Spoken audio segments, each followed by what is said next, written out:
Ular hijau ekor merah itu belum ada. Terus king cobra juga belum ada. Ini penyembur dia. Loh. Dia sifatnya agresif banget. Penyembur guys. 갑자기 내게 나타나준 너, 난 아무 말도 할 수가 없었지. 첫눈에 반한다는 이야기가 널 보는 순간 이해가 됐어. 매번 야야야야야 불러 널 야야야야, 내 맘을 고백하려고 타이밍만 보는 나. 그런 나를 넌 보며 왜 그러냐고 묻네 너 때문에. I'm going crazy. I'm going crazy. 무뎌져 버린 내 가슴이 뛰어. I'm going crazy. Sekarang gimana sih caranya nanganin gigitan ular? Udah tahu belum? Belum. Nah, Mana di sini dari zaman dulu kan pernah dengar gak kalau digigit sama ular berbisa harusnya diikat, terus disobek lukanya biar darahnya sama bisanya itu keluar. Jadi itu salah. Jadi menurut WHO sejak dari tahun 2016 itu bersama Dokter Tri Maharani nganjurin buat kita imobilisasi itu gini caranya. Jadi kita punya papan bidai buat misalkan kamu kena gigit ular di bagian tangan. Di tangan. Jadi caranya harus dimobilisasi kayak orang patah tulang. Kayak gimana tuh, coba contohin. Jadi boleh tangan ini dari mulai pergelangan sini sampai ke atas sini. Dari ujung ke ujung gitu ya. Mau kegigitnya di sini ataupun di sini sama. Jadi yang penting si pergelangan ini nggak bergerak, terus diikat. Berarti harus diem gini. Iya. Nah, untuk observasinya kayak gini, ini bertahan sampai 48 jam. Jadi Lama ya? 2 hari. 2 hari. Masa buat kita tahu bisa ular itu udah nyebar atau kita udah butuh disuntik serum anti bisa apa enggak. Jadi dengan ini diginiin imobilisasi sampai 2 hari. Kalau emang bisanya itu udah bikin si korbannya itu parah, baru disuntik serum anti bisa. Tapi kalau kobra itu gimana? Itu kan cepet banget.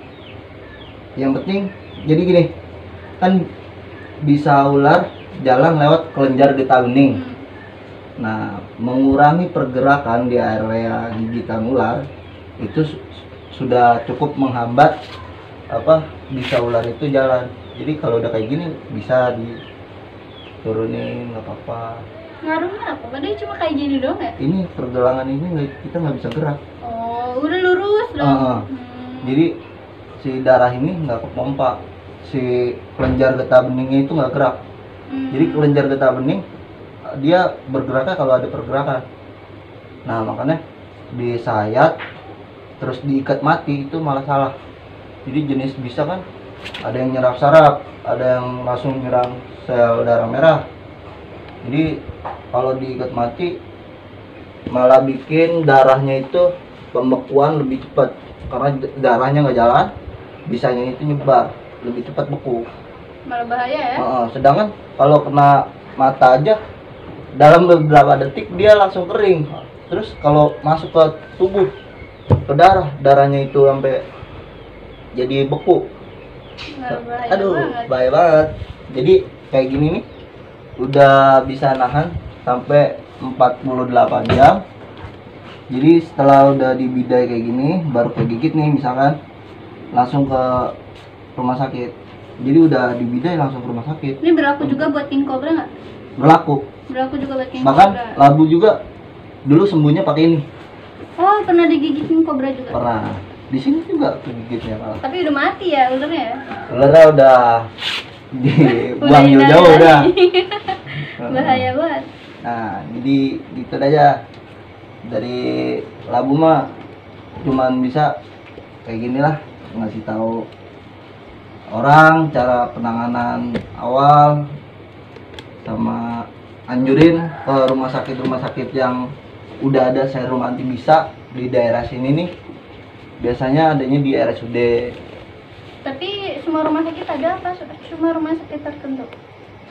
Kalau untuk sekarang setahu labu setiap RSUD itu udah ada semenjak kasus kobra Jawa kemarin. Ada di mana-mana anakan ular kobra. Jadi di setiap RSUD itu udah ada. Terus kalau di Jakarta Selatan yang ada cuma di Fatmawati. Kalau di rumah sakit besar biasanya ada, tapi dia pesan langsung inden. Pesan dulu gitu. Oh. Nah, kalau mati duluan gimana orangnya? Nah, makanya itu di Indonesia sekarang bikin cara imobilisasi supaya menghambat.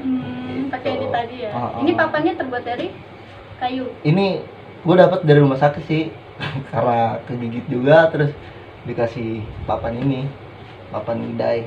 Jadi ini untuk orang patah tulang sebenarnya, tapi emang sekarang buat penanganan gigitan ular. Jadi ini bisa dipakai di tangan sama bisa di kaki. Kaki bisa. Nah, kalau kegigitnya di kepala gimana? Bingung kan? Itu bisa kita pakai bantal diikat di sini. Bantalnya yang diikat, jangan lehernya diikat. Iya. Ntar gimana? Bantalnya Nggak bisa diikat gini. napas. Pakai bantal tidur itu ya? Iya. Atau enggak pakai GIF yang buat patah tulang juga tuh. Kita pakai itu. Baru setelah diobservasi ke rumah sakit itu bakalan disuntik sama dokter.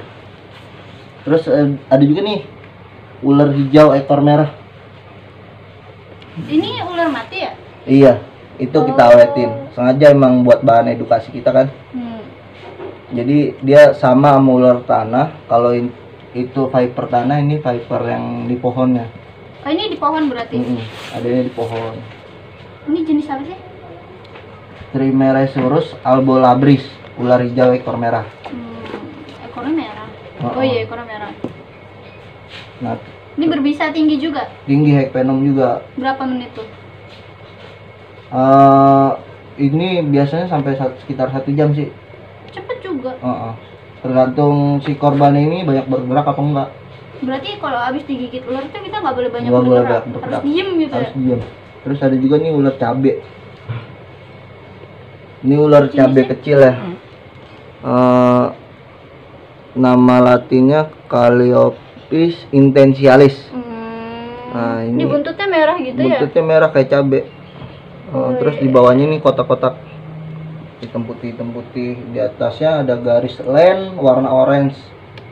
Biasanya terus di atas kepalanya ada kayak huruf Y. Y. Ini tuh Terus hidupnya di mana sih? belakangnya. Ini susah banget nemuinnya bener. Oh, susah. Jadi kadang-kadang suka ngumpet di sela-sela retakan-retakan tanah. Malahan ya. Serem Susah. juga. Gua belum tahu banget dia spesiesnya hidup di air apa di daratan, tapi gua sering nemuinnya tuh di darat, di retakan-retakan tanah. Dia jenis berbisa juga. Berbisa mematikan. Bahkan bisanya ini lebih tinggi daripada ular kobra. Kobra, bukan king cobra. Iya, kobra. Kobra. Berarti cuma sekitar 15 menit Bisa. bisanya. Ini untuk ular ini, 2 ini belum ada anti serumnya. Belum ada. Ini padahal sering ditemuin. Yang ini ya? Ini sering ditemuin. Ini sering juga. Tapi ini biasa di retakan tanah ya. Berarti kalau kita ngeliat tanah retak yang kering itu harus hati-hati ya. Hati-hati sama ular yang kayak gini. Padahal ini warnanya tuh unik banget ya. Bagus. Jadi ular berbisa itu punya ciri-ciri warna yang unik, yang mencolok gitu. Makanya kalau ngeliat ular yang warnanya unik itu harus hati-hati ya guys, karena berbahaya banget. Iya, jadi gini, kita suka sama hewan, apalagi jenis ular, kita nggak boleh sembarangan asal pegang. Kita harus tahu jenisnya, harus tahu spesiesnya, karena dari banyaknya ular di Indonesia itu banyak banget yang berbisa. Yang nggak berbisa itu berarti cuma piton, terus sama jenis kolobrit. Kolobrit itu jenis ular pemakan tikus, pemakan burung. Kalau bal piton itu maksudnya? Bal piton itu ular gampang. Biasanya ada di mana? Di dadang. Iya. Udah enggak Udah enggak ya. Udah enggak. Soalnya udah gede.